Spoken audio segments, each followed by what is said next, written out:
Hello বন্ধুরা, আজকে তোমাদের সাথে আলুর পরোটার রেসিপি আমি শেয়ার করব।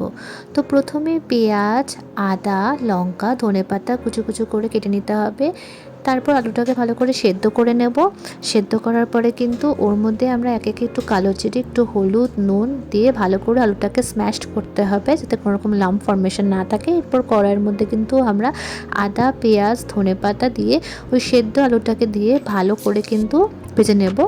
ভালো করে একদম পুরো ময়ামের মতো একদম মানে খুব নরমভাবে করতে হবে যাতে একদম ময়ামের মতো হয়ে থাকে আলুটা। এরপর এদিকে ময়দাটা আমরা ভালো করে মেখে নিচ্ছি। এরপর বড় বড় করে লেচি কেটে ফেলবো। এরপর লেচিটা কিন্তু আকারটা একটু বড় করব যাতে সহজেই কিন্তু ভেতরে যে আলুর পুরটা ভরা যায়। আর ভালো করে বেলার সময় এমন করে বেলতে হবে যাতে কোনোভাবে ফেটে না যায়। তো বড় বড় লেচি কাটা হয়ে গেছে, আলুর পুরো এখানে ভরা হয়ে গেছে।